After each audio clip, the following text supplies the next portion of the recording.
Sometimes a piece of audio equipment is more than just a box of electronics that plays music. Sometimes it has nostalgia to it as well. And I want to explore today a piece of audio equipment that for me really was where it all started. Not just my love of music, but of the equipment that it's played on. And this is what we're going to be looking at today. This is the Toshiba RT-120S. And my dad had one exactly like this in the 1980s. And as a small boy, it absolutely fascinated me. This was the first piece of sort of hi-fi equipment or audio equipment that I sort of came into contact with and absolutely adored it. The colour of it, I think, is fantastic, and it's just a beautiful looking device. And yeah, there was something about that sort of 80s aesthetic, I suppose, that I liked at the time and I love now.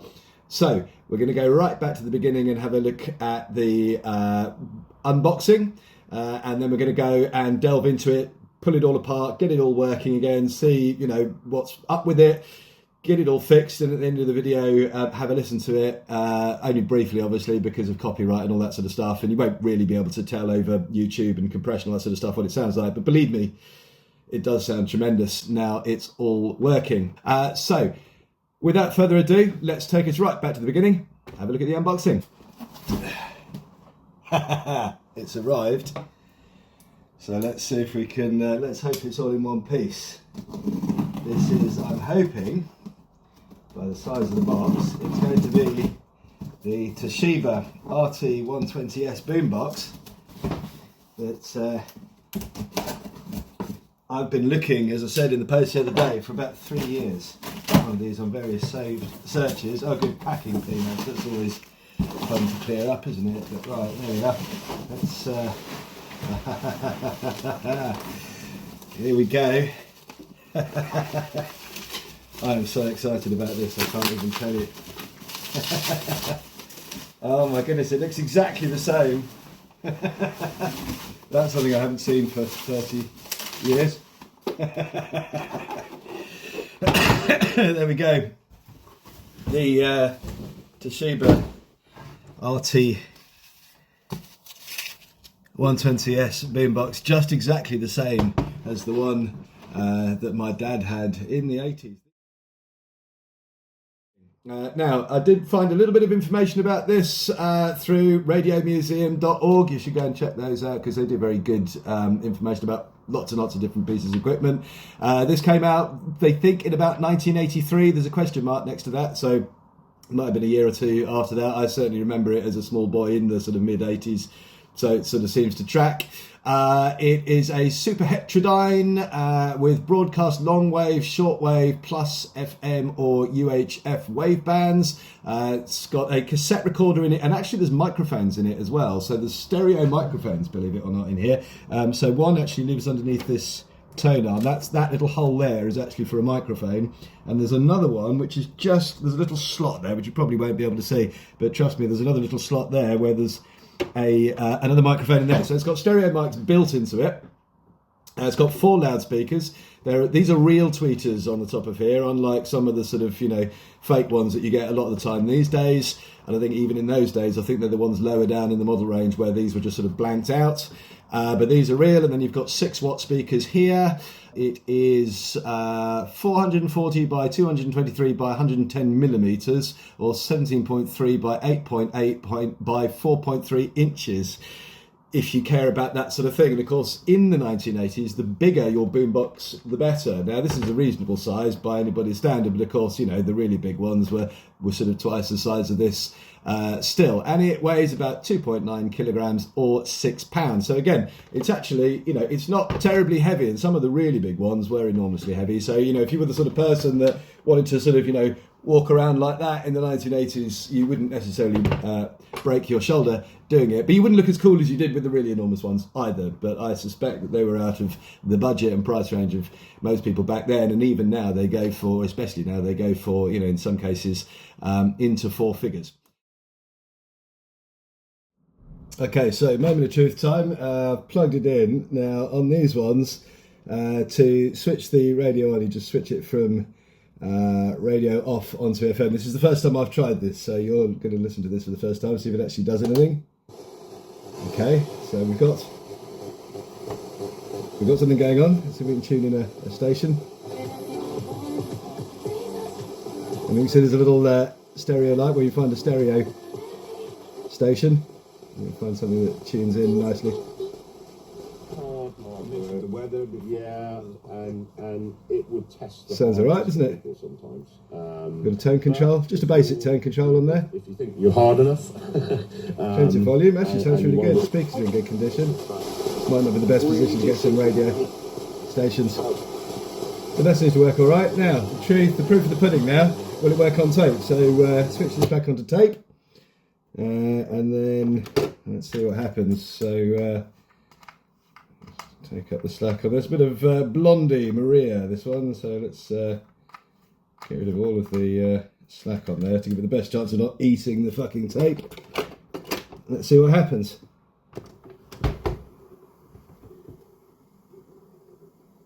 Sound of a little bit of struggling, perhaps from the belts going on in there. Are we going to get any sound coming out of it?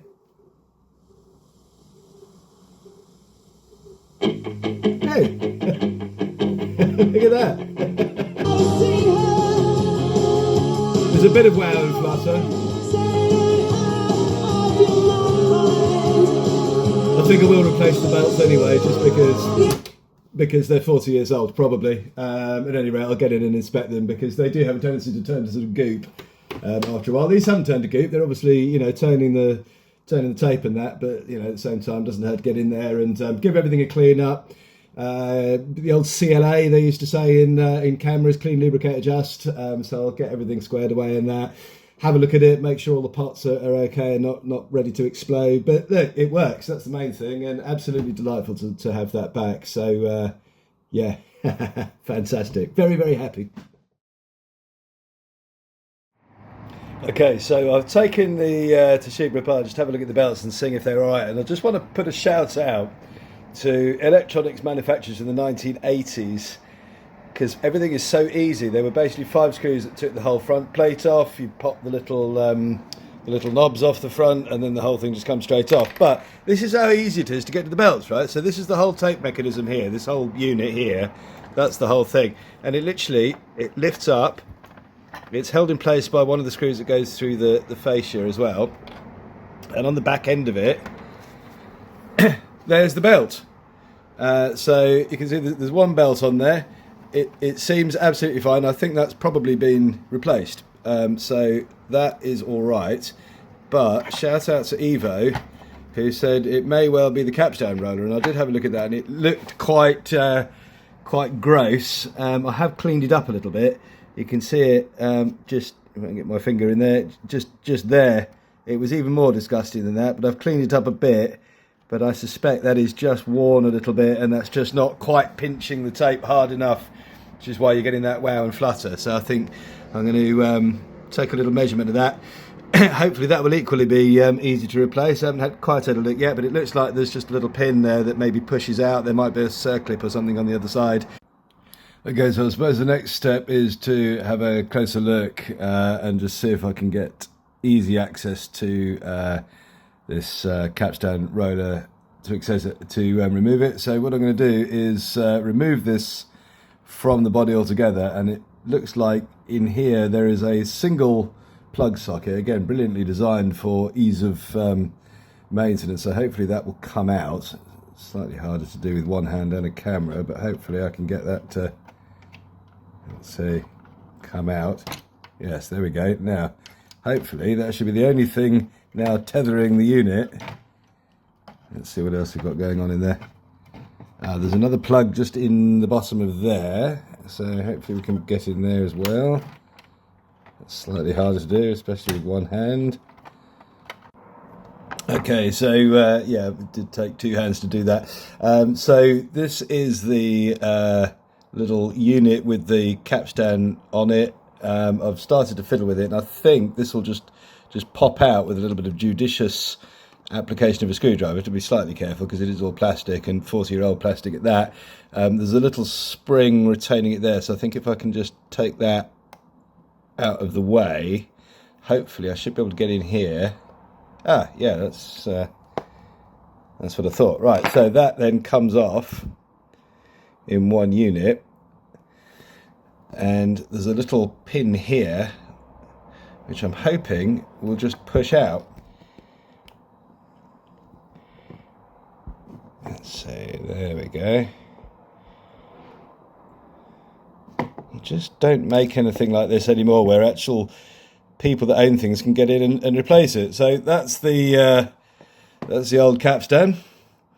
And yeah, I mean, there's certainly wear on it. I mean, it's hard to tell by the naked eye, but I've got a new one ordered. So the next update will hopefully be that arriving and me putting all this back together again. So while I've got this front fascia plate off, I think I'm going to give it a good scrub. So yeah, it's basically just going to be a question of putting some fairy liquid on this really and scrubbing away at it. So I'm going to just sort of liberally cover that in fairy liquid and just get in there and scrub.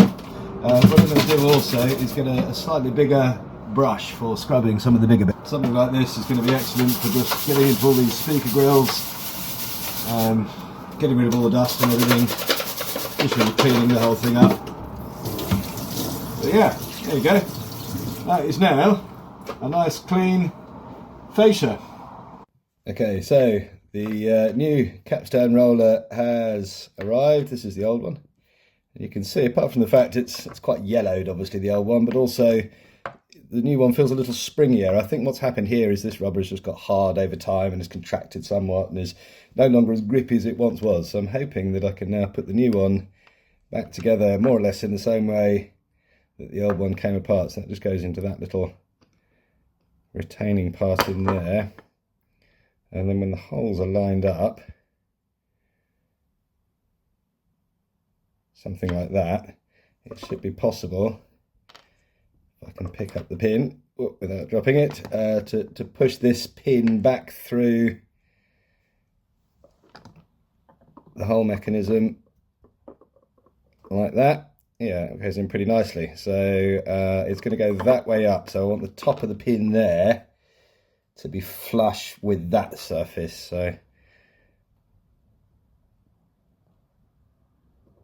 something like that should be pretty good, and then we can put it back into the mechanism. Okay, so what I then realised in putting it back together again is that this wheel wasn't actually turning inside that mechanism, and I think actually this, you can see that on the side there, the little sort of nylon bit in the middle, it just protrudes out slightly from the side, and that means that when you put it into there, it doesn't really want to spin particularly freely. So what I'm going to do is just file down. Basically all I'm doing is just filing down the sides of these a little bit so that it doesn't, there's a little bit more clearance inside that little chassis. So hopefully I can do a little bit on both of these sides. Okay, so I've taken off, you can see I've got the bigger file out in the end, and I've taken off, just planed down these sides a little bit, and now it fits a lot freer in there, so I'm going to put this back together again. Okay, right, so I think I've figured out how this all goes back together again now. So obviously this is going to drop onto this part here, but what needs to happen is that little black tab there, I don't think you can see it, just there, needs to get underneath that little that white plastic bit there, because that's the thing that will activate when you press the play button and lift this up against there. So I think if we press play, you should be able to see this part here lifting up like that with the rest of the mechanism, which means I can now put that on, and hopefully it's natural inclination then, if I put this little spring back on as well.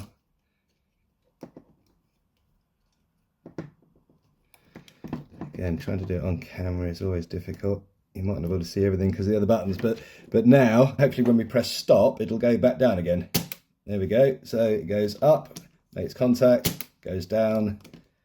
Yeah, perfect. And then it spins nice and freely there as well. Okay, so we're back with the rest of the player now.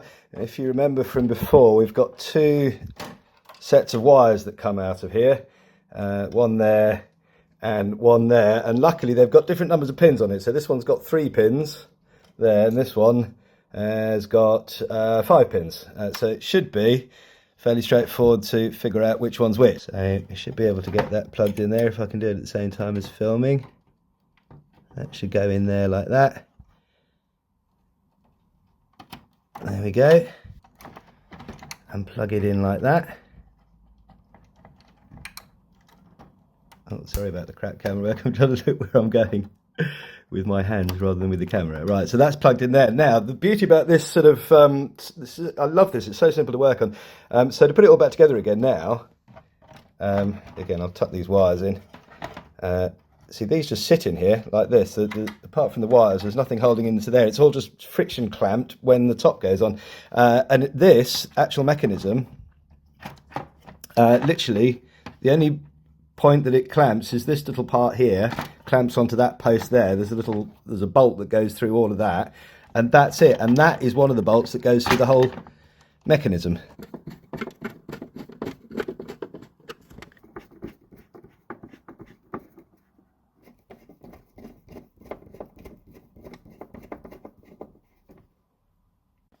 Now comes the fun bit, putting all the knobs back on. So that one just goes straight back on there.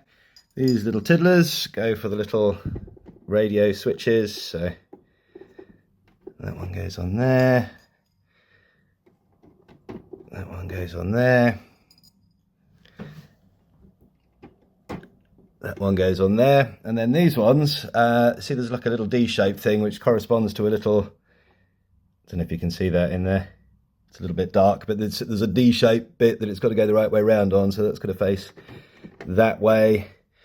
And then this one, the D shape goes, again, it's probably too dark to see, but trust me, it won't go on the other way, so that goes that way. And the only reason that is there is because you've got the little sort of centre markers there for tone and volume, so you know when those dots are in the middle, it's at the middle of all the things. So that's everything back together again. Moment of truth, let's plug it in, get a tape on it, see if it works.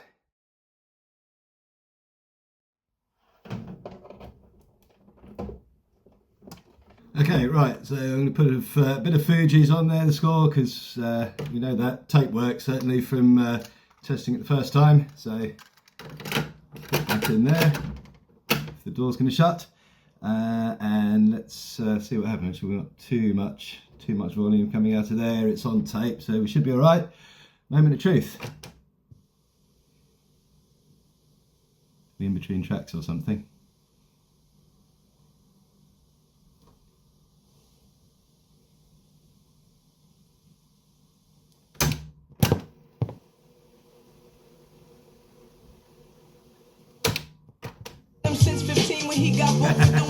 There we go. The wild flutter seems to have disappeared altogether. So shout out to Evo for suggesting the cat downloader because it's on the job. Working. So that's it. It works, and I'm extremely happy with it. It's probably been 30 years since I last laid eyes on the one that my dad had, and 41 years possibly since he went to whatever shop it was to buy it in the first place in the 1980s. So it's went together extremely smoothly. I'm very happy about that. It's cleaned up all right. It's not perfect, but a bit of a clean and a polish, and cleaning all the, I think it was dog hair or something, all that white hair that was in it, some sort of pet hair was in it. You know, got rid of all of that, put some new grease in it. I didn't video all of that, but you know, it's all been sort of cleaned up and everything, and re-lubricated in there. I would say if you are looking to get into these old boom boxes, I suspect that not all of them are as easy to work on as this one was. This was just happenstance. I didn't pick it for that reason. I picked it because my dad had one. But have a look on the forums online and the communities, and ask around, you know, because some of these things nowadays do go for a lot of money.